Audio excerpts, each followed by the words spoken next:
मेरा नाम फजल वहाब है और आप यूट्यूब चैनल देख रहे हैं। हम क्लास 6 की साइंस कर रहे हैं, lower secondary international lower secondary science 1, और इसकी आज हम चैप्टर नंबर 3 की एक्सरसाइज कर रहे हैं। Question number 2 we will be solving. Question number 2, connect the following misconceptions.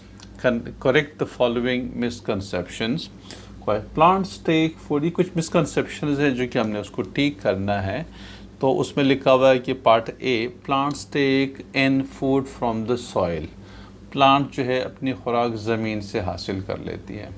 तो सबसे पहली बात कि प्लांट्स ज़मीन से क्या चीज़ें गेन करती है, मिनरल्स गेन करती हैं ज़मीन से रूट्स के ज़रिए, और वाटर गेन कर लेती हैं। दूसरी बात है कि ज़रूरी नहीं कि सिर्फ सॉइल से ही वो चीज़ें कर लें। कुछ प्लांट्स ऐसे भी हैं जो सॉल्यूशन के अंदर, जिसको हम हाइड्रोपोनिक कहते हैं, जिसको सॉल्यूशन के अंदर यानी उसके लिए जो खुराक होती है वो पानी के अंदर बना के उसकी जड़ें उसके अंदर रख देते हैं और इस तरह से वो उससे खुराक हासिल कर लेती है। जैसे हाइड्रोपोनिक है ना, आपने प्लांट्स के लिए जो चीज़ें चाहिए पानी के अंदर मिलाया, सॉल्यूशन बनाया, उसकी जड़ें फिर आप उस पानी के अंदर रख लें, उसके लिए ज़मीन की ज़रूरत नहीं पड़ेगी। इस तरह से पानी वो उससे खुराक उससे हासिल कर लेती है वो जो पौधा है। ठीक है, तो एक तो ये चीज़ हो गई। और इस तरह से कुछ पौधे ऐसे भी हैं जो से एयरोपोनिक हैं, तो उस पे हम उसके लिए जो सॉल्यूशन हम बनाते हैं, जो खुराक बनाते हैं, उसका स्प्रे करते हैं उनकी जड़ों के ऊपर, और इस तरीके से वो इस तरीके से खुराक हासिल करते हैं। तो इसलिए ज़रूरी नहीं सॉइल उसके लिए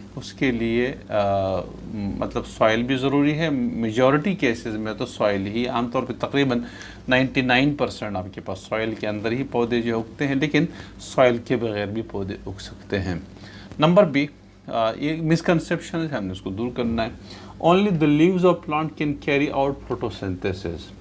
तो नहीं, only the leaves of plants नहीं, बल्कि क्लोरोफिल जहाँ पर भी है वहाँ पे फोटोसिंथेसिस का अमल होगा। जहाँ पे क्लोरोफिल होगा, खा ब्रांचेज हो या स्टेम हो। ठीक है, जैसे आपको पता है कैक्टी जो पौधा है, कैक्टी, ठीक है, उसके अंदर ये मैं आपको इसकी तस्वीर दिखा देता हूँ पीछे से बाहर, आप उसको देख लीजिएगा। ये मैं आपको पेज नंबर बता देता हूँ। कैक्टी पौधा जहाँ पे होता है, ये पेज नंबर 55 पे आपको नज़र आ रहा है। ठीक है, तो ये कैक्टी पौधा है और ये जो है अपनी खुराक खुद तैयार करते हैं। किस चीज़ के अंदर? स्टेम के अंदर उसका फोटोसिंथेसिस का अमल होता है और स्टेम के अंदर वो अपनी खुराक बना लेता है। ठीक है, तो ये पार्ट बी हो गया। Part C, only plants with green leaves can make food. जो ग्रीन लीव्स, वो प्लांट जो ग्रीन लीव्स रखते हैं, खुराक उसके अंदर तैयार होती है।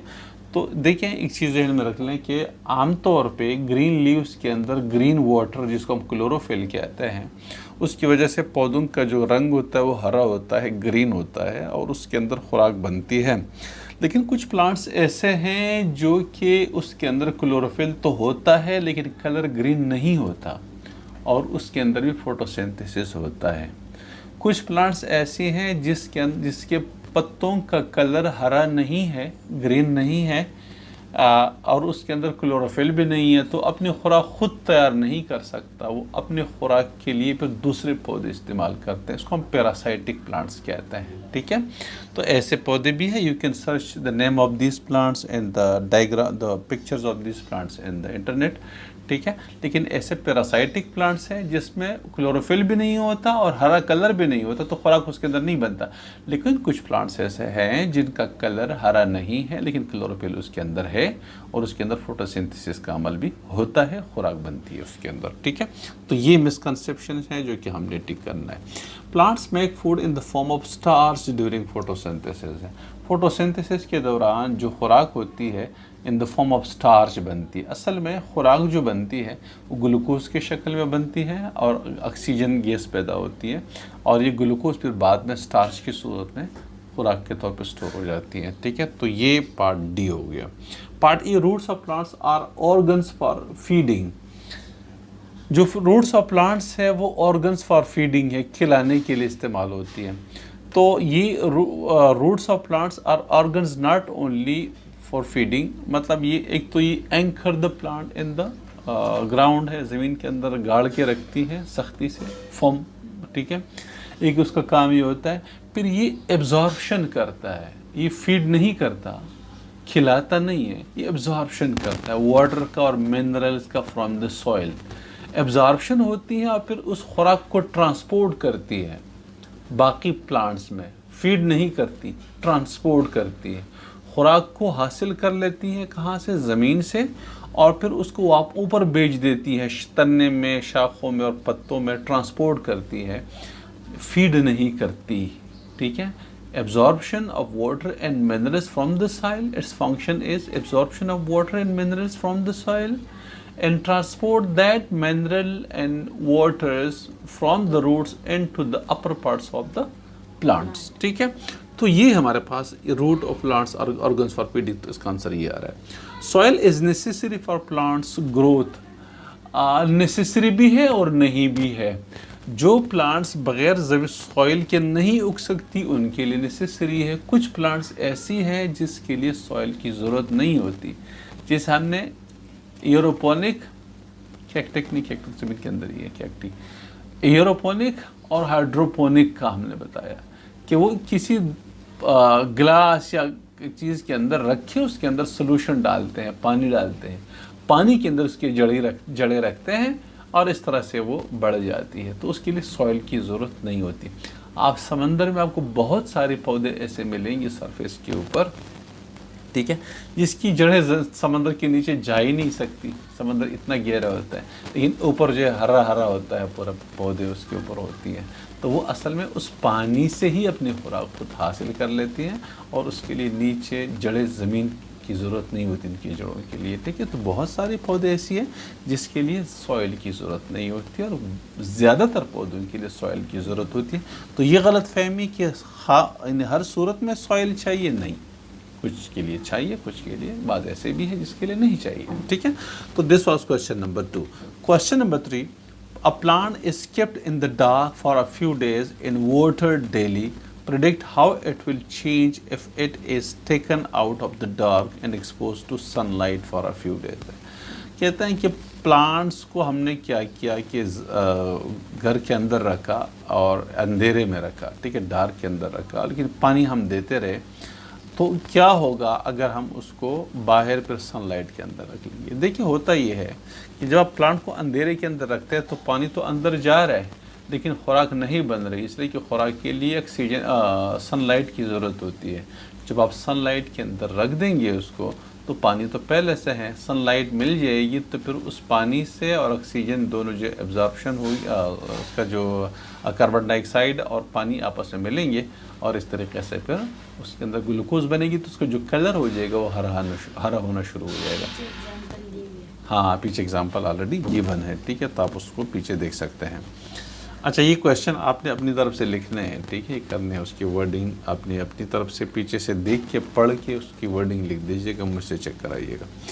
Name 3 types of soil, relate the size of the particle of each type of soil, so the air contents of the soil and its ability to retain water. Name 3 types of soil, हमने बहुत detail के साथ पढ़ा हुआ है। 3 types of soil हमारे पास जो है, एक है क्ले है, एक सैंड है और एक लोम है। 3 तरह के जो है 3 टाइप्स ऑफ सॉइल्स हैं, ठीक है।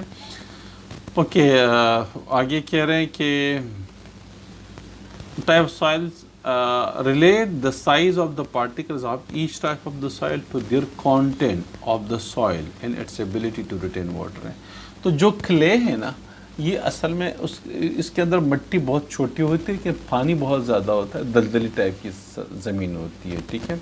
तो ये इस तरह का ये वाटर लॉग्ड एक किस्म का जो है होता है। तो इसके जो मिट्टी जो होती है ना, बहुत ज़्यादा बारीक होती है, लेकिन जब आप पानी डाल लेंगे तो फिर कीचड़ बन जाता है, ठीक है, और सारा एक ही हो जाता है। सैंड के दाने होते हैं, रेती दाने होते हैं, ठीक है, छोटे छोटे दाने, उसका साइज़ बड़ा होता है, ठीक है। और इस तरह से हमारे पास लोम जो है ना, लोम भी सैंड से छोटा होता है और ये बहुत ज़बरदस्त होता है उसके लिए, वाटर के लिए।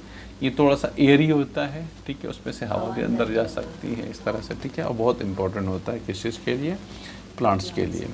प्लांट्स की बेहतरीन जो है ग्रोथ इसके अंदर होती है। सैंड के अंदर नहीं होती, क्ले के अंदर भी। क्ले के अंदर कुछ ख़ास किस्म के जैसे चावल वगैरह है क्ले के अंदर होती हैं।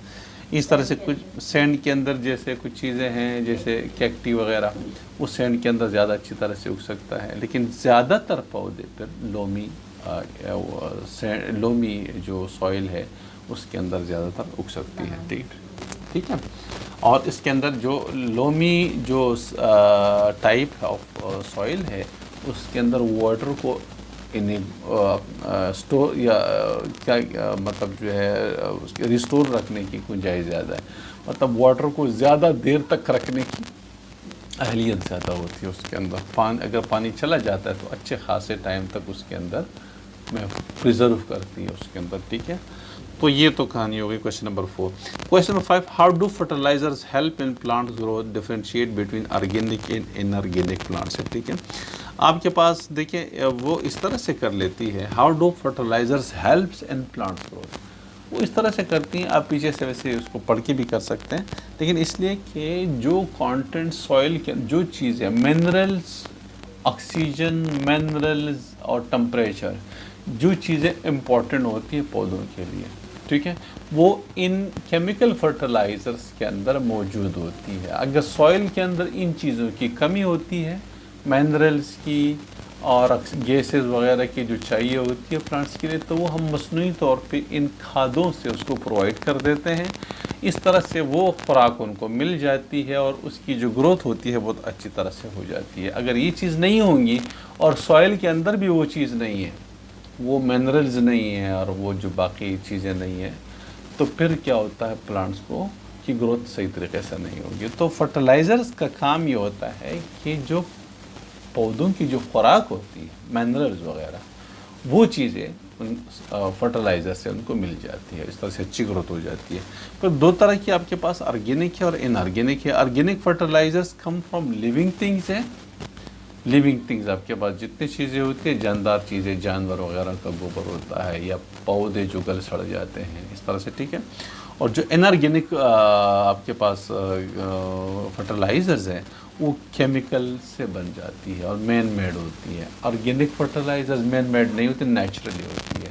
पौधे बनती हैं और सड़ जाती हैं और इस तरीके से उसकी खुराक बनती है, जबकि केमिकल फर्टिलाइज़र्स कारखानों के अंदर बनती है, मसनूई तौर पे मैन मेड होती है। ठीक है, तो ये ऑर्गेनिक और इनऑर्गेनिक। क्वेश्चन नंबर 5 ये हमारे पास जो है question number 1, question number 2, 3, 4 and 5 आपने इनको पीछे से अच्छी तरह से पढ़ के उसके आंसर जो है आपने खुद लिखने हैं। ठीक है, ये आज के लिए हमारा लेसन ये कंप्लीट हो गया। नेक्स्ट वीडियो के अंदर इंशाल्लाह फिर हम देखते हैं कि उन्होंने चैप्टर नंबर 4 पढ़ना है या कोई और चैप्टर सेलेक्ट करना है, वो तो उस वक्त देखेंगे।